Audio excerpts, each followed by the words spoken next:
Today on Florida Sportsman Project Dreamboat, the fabrication experts at Birdsall Marine install a custom leaning post backrest on a classic 20-foot Seacraft. We determined what backrest arm we're going to use for his application.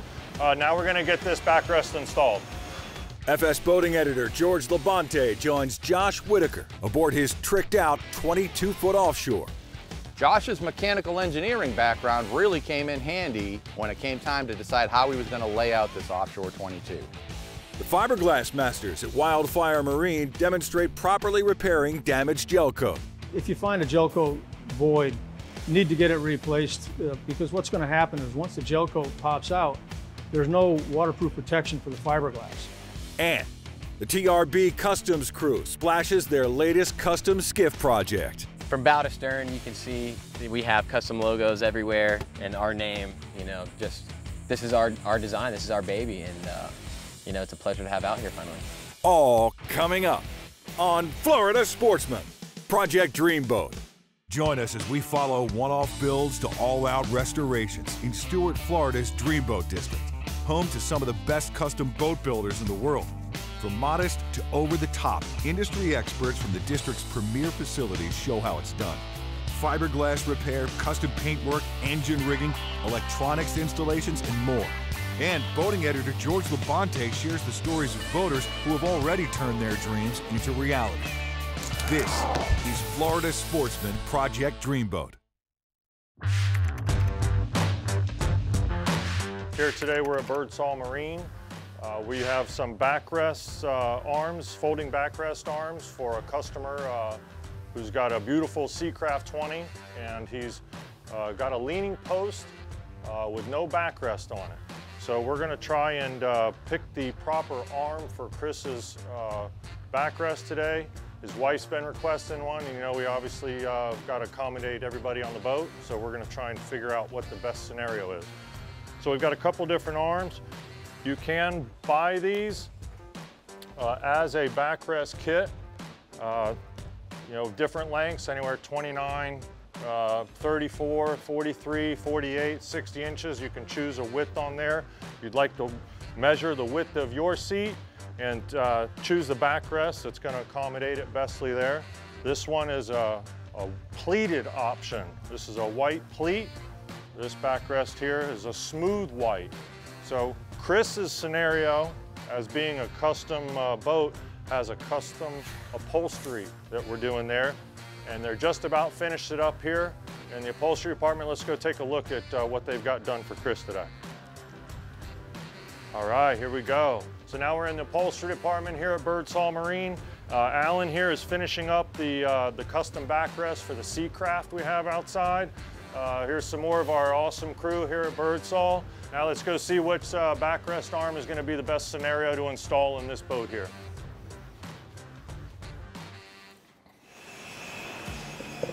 All right, here we are. We're on the Seacraft. We're going to try and determine what the best backrest arm is going to be for this rocket launcher here. These rod holders, visually I can see they're about a 10-degree angle on that. A 10-degree rod holder would commonly use is going to be used in a snake arm. 15-degree would be a snake arm as well. I'm going to grab one and just test this and see how it is. All right, so I'm going to hold the backrest onto this one. Snake arm could work on this scenario. I'm going to try another one just to let you see the variable. This is a hump arm. This one's going to be for a 30-degree rod holder. So I know that this one's not going to be the right scenario on this. That's not going to do it for us on that one. We're going to try a trapper arm on this scenario as well. That's a nice setup on this. The trapper arm's coming straight up out of this rod holder. That could be used also on that degree. That's going to give us a nice height off of the cushion. We don't want it too high. We don't want it too low. So we've got a nice distance right there. I think this is going to be the right scenario on this backrest here. So with Chris's backrest here, he was able to send us a sample of his upholstery. We matched his upholstery with the diamond stitch on here. It looks super nice. Chris should be really happy. We determined what backrest arm we're going to use for his application. Now we're going to get this backrest installed. While they're doing the install of the cushion back there, I noticed up here Chris doesn't have a bow cushion. He mentioned he used to have one on here a while back, and his wife used to like hanging up here at the sandbar and relaxing. So I wanted to see the a couple different options for backrest. Now this is called a horizontal mount backrest. This one isn't really the best scenario. This would be used for a flats boat. If you got a flats boat, this would be a great setup for you there. This is a recessed pocket. This backrest goes into the pocket like this and would get cut into the deck and recessed down in the deck. Not what we want to do on this scenario either.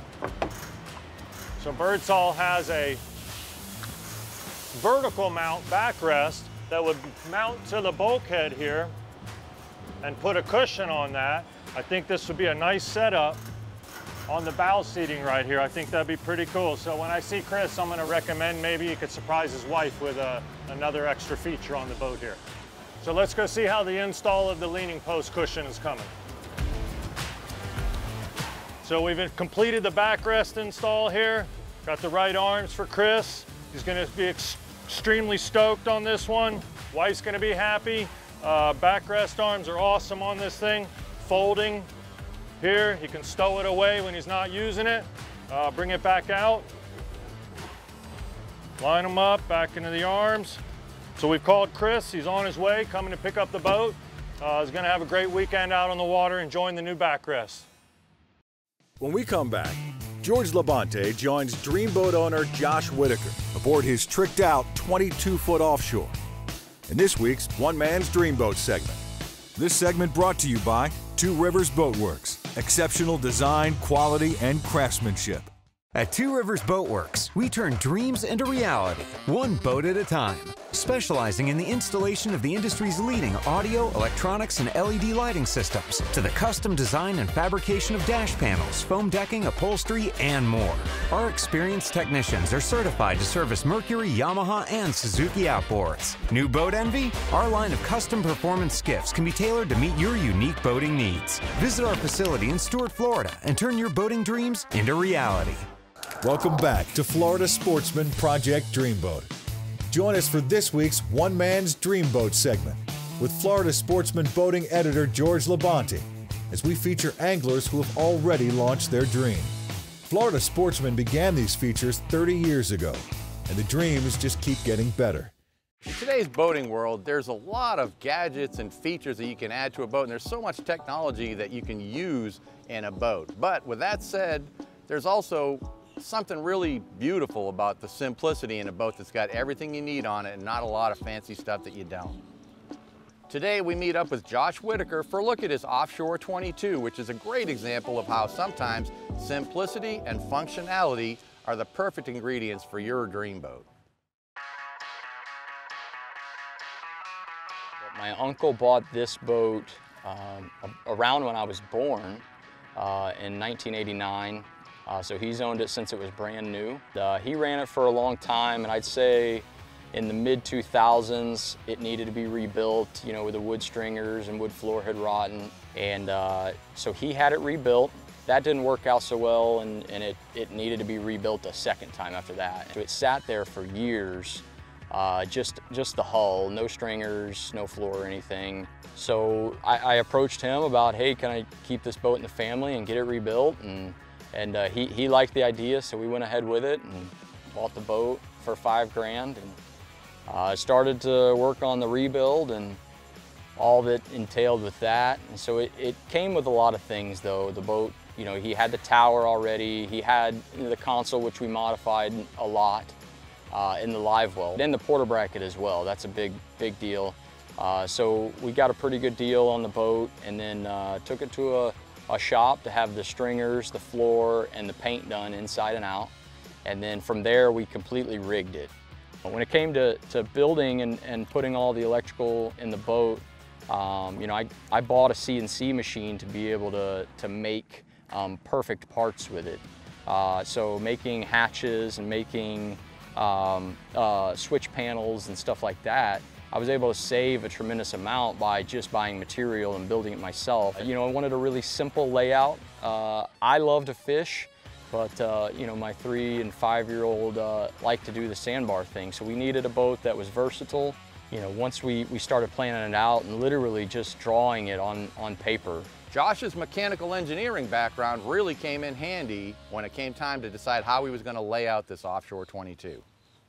So we ended up extending the console quite a bit upwards for the GPS, and second, so that when bad weather hit, I had something to hide behind. That was definitely the biggest modification I made with the boat myself. I actually made the mold, laid up the fiberglass, faired it in, and had it painted after that.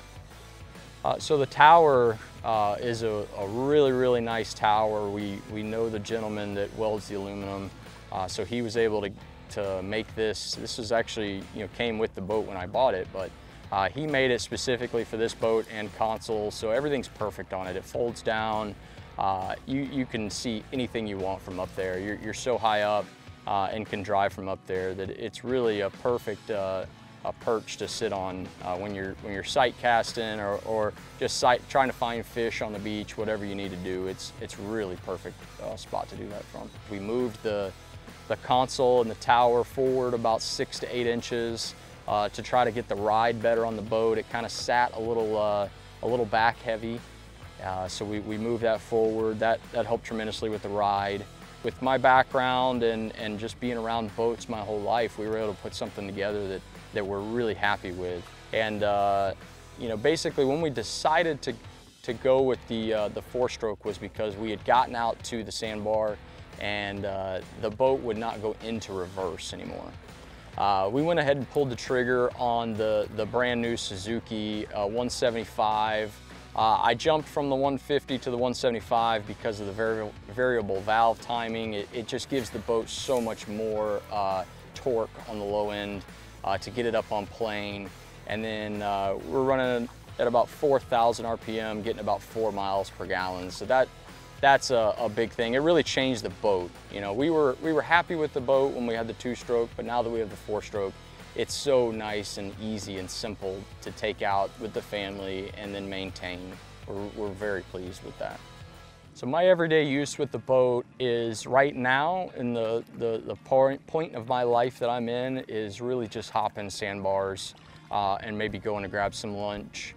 Like I said, I have a 3- and a 5-year-old and my wife, and so we use the boat primarily as just a family boat now. I grew up fishing and I love fishing, so I still want to do that type of stuff and chase tarpon out on the beach. But right now we're mainly sandbar hoppers, and we'll get into the fishing later. With his project complete and the boat water ready, Josh was now able to share with his own children the experiences he enjoyed on the water when he was a kid.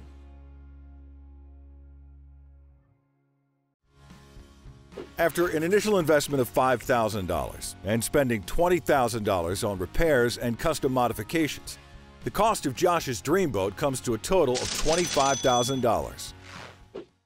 When we return, the team at Wildfire Marine demonstrates how to properly repair damaged gel coat. This segment brought to you by SHURHOLD.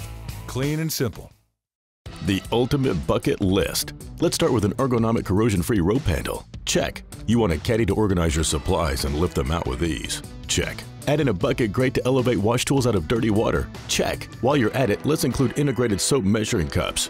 Check. How about a base that won't let your bucket scratch, tip, or slip? Check. Top it off with a secure lid that doubles as a place to sit down. Check and check. The SHURHOLD One Bucket System for everything on your bucket list. Visit onebucket.com. Welcome back to Florida Sportsman Project Dreamboat. Join us as the team at Wildfire Marine performs a proper color-matched gel coat repair. Yeah, here at Wildfire, we had a customer that we've done 3 or 4 jobs for before. He's got a 25-foot CV. He called me up and said that when he was working on his trailer, he noticed some hairline cracks and he found a void area right at the bow. If you find a gel coat void, you need to get it replaced because what's going to happen is once the gel coat pops out, there's no waterproof protection for the fiberglass. It's a repair you have to make. When he brought the boat up, I went ahead and looked at it, and when you tap on it, it was solid fiberglass all around it. When you tapped on that, it was definitely hollow. First thing I did is I took a pencil and just went ahead and highlighted the cracks a little bit easier. So when I started chiseling, I knew exactly where to start and not damage any good fiberglass. When I first started to chisel with the hammer and chisel, I fully expected that first tap was just going to blow the whole chunk right out, because usually that's what happens with gel coat. But when it didn't, and I hit it a few more times, I realized there was a little bit of glass attached. So I had to angle it a little bit deeper, and as soon as I punched it, I got behind that first layer of mat. And that's where the void was, between the first layer of mat and the rest of the fiberglass. It was only 3 1/4 or a 3/4 ounce mat, which is very, very thin once it's wetted out, so there's no need to replace it. Once I chipped away the large chunk, you could notice that the fiberglass was shiny. Resin-wetted fiberglass behind it had never contacted the mat, and so we had to scuff that up, otherwise you wouldn't get good adhesion with the gel coat. So I scuffed that up and also went around the perimeter of the gel coat with the grinder so that I had a little bit of blending into the gel coat rather than have a straight cut edge. You need to flare it out pretty good. Once I had the spot all prepared, I went ahead and mixed my gel coat, and I mixed my gel coat with a Duratec Clear high gloss additive. But what you do is you mix those, put your hardener in, and then I thicken it with some aerosol. You go ahead and you thicken that to a putty that's something like maybe peanut butter consistency. When I first put the gel coat on, I kind of squeegee it towards the outer edges and make sure I squeeze it in there hard so that if there's still any little gaps, it'll slip in there and fill it. So once I got my first coat on, I just sat back and wait for that to dry. It was only 2 hours later I could go ahead and get my sanding block with some 80 grit paper, and I go ahead and block sand that down, and I go past the repair by at least 2, 3, 4 inches on all directions. That way I go ahead and get everything nice and level. So I went ahead and mixed my second coat exactly the same way and made sure that the low area that I had was just a little bit heavier than it needed to be. And then once that dried, I went ahead and sanded that. Now I went down to 180 grit. There was definitely a little bit of tint in his boat. So on my third coat, when I mixed my gel coat, I went ahead and added a little bit of mustard to it. And the amount I put in was minuscule. I barely could even see it on the stick when I added to it. But I went ahead and mixed that and applied that with a squeegee again. So once we got it all laid out there the third time, we went ahead and waited. It looked like it was going to be a pretty good match. After my third coat dried, I went ahead and sanded it very lightly with 220, and I could see that everything was pretty good. So I went ahead and buffed it, with a 3M compound. It's a high cutting compound. And once we buffed it out, everything looked great. When we return, the experts at Two Rivers Boatworks put their latest TRB custom skiff to the test. This segment brought to you by Yamaha. Reliability starts here. Your time on the water is precious. You return season after season to make unforgettable memories, fight a few fish, reconnect with friends, and recenter yourself. If you count on having this time, you need an outboard you can count on to power it. That's why boaters stay with Yamaha for the long run, for life. They know reliability starts here.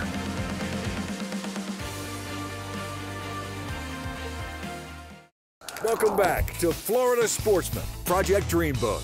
Join us as experts at Two Rivers Boatworks launch their latest TRB Customs creation. So with the Two Rivers Boatworks custom skiff here, I was put in charge of organization and getting this boat all rigged up, ready to roll. And today, we brought it out and kind of tested all the features that we put on the boat to see how well it would run. And this thing gets out of the water, man, just instantly. As long as you have your trim right, man, she gets on top and she goes. That jack plate, you can get that motor up just a few more inches and really get it on the plane and moving at its top speeds. At about full speed, we were topping right at about 40, cruising at about 3,500 RPMs. She was moving at about 20, and yeah, great cruising boat. Ride's fantastic. So with the Two Rivers Boatworks custom skiff that we built, we've kind of built it out for, a shallow water fisherman. So we got the black trolling motor, which is a freshwater trolling motor that we had to get marinized, get all the parts changed on the inside to stainless steel. That way it can withstand the salt water. And that way it matches the sleek appearance and our dark appearance that we have to get this performance look and keep the style of what we got going on. So for that trolling motor, we put a lithium battery, 12-volt battery, to keep the weight down instead of using an AGM or anything else, and definitely has helped with the performance of the boat. And there's also an onboard charger, so whenever you drain that battery, which is going to take a little while, you can charge that thing right back up.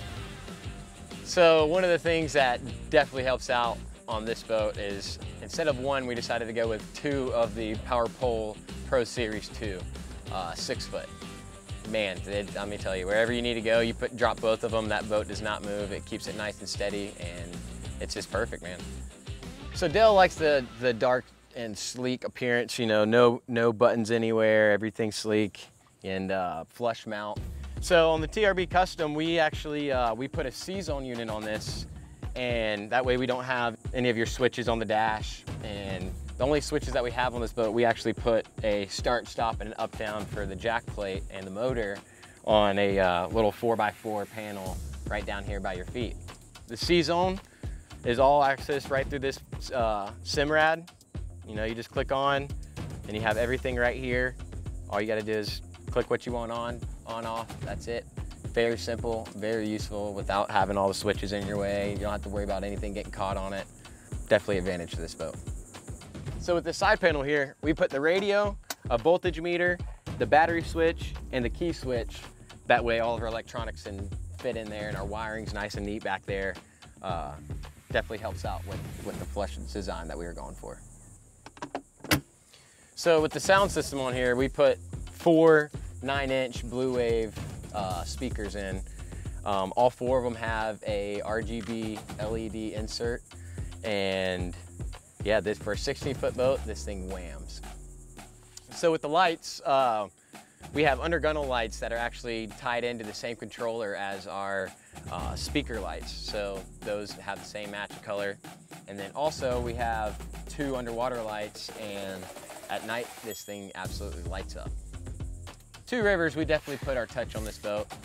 From bow to stern, you can see we have custom logos everywhere, and our name, this is our design, this is our baby, and it's a pleasure to have out here finally. Next week on Florida Sportsman Project Dreamboat. The Bertram 25 project is rigged with brand new outboard power at Coastal Marine. At TRB, Dale and his wife continue forward with restoring and personalizing their Stamus 290 tarpon. And George Labonte joins Gary Oster aboard his fully renovated and customized Steiger craft.